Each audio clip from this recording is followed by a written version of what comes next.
When JRR was young, he would read a lot of stories, particularly the sort that involved mythology and stories that had been told by many generations.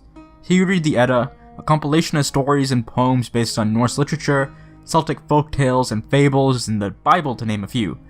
Something that came out of Celtic literature was the origin of the Will of the Wisps that I had mentioned in the Dead Marshes video. And to sum up where it all came from, it's a story with variations about a guy named Jack who tricked the devil several times and as a result had to start leading people astray.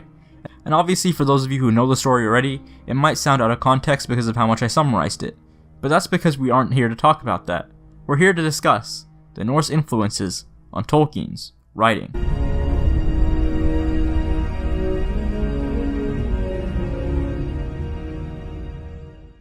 When writing, whether it be The Lord of the Rings, The Hobbit, or The Silmarillion, Tolkien had many inspirations that he would add to it in some way or another.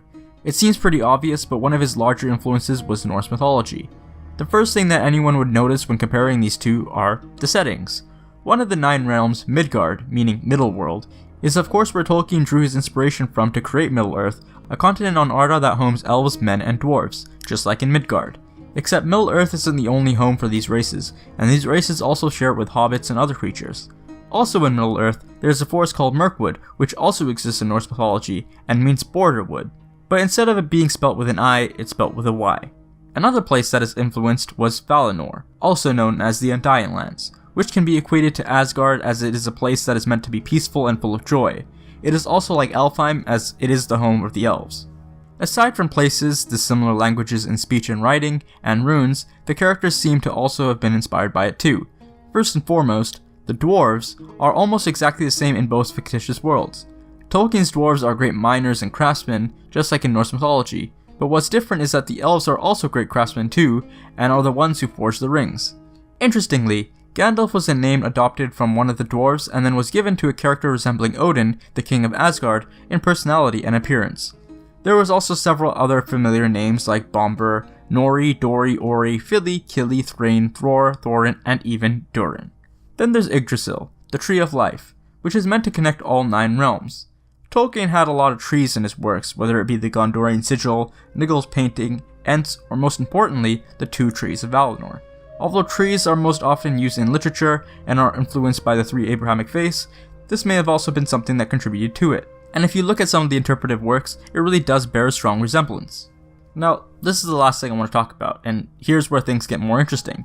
Essentially, what had launched the creation of the Legendarium and Turin Turambar was a story of Kalervo that was inspired by the Finnish myth of Kalevala. And here's essentially a breakdown of what happens in the story of Kalervo from the editor of the unfinished manuscript. It's about a poor orphan boy whose father is killed by his uncle, who is mistreated by everybody he comes in contact with, who finally, and by mistake, commits incest with a girl he doesn't know is his sister, and after she kills herself, he follows suit and kills himself. It's a tragedy. It's unrelieved doom and gloom. There isn't a ray of sunshine anywhere.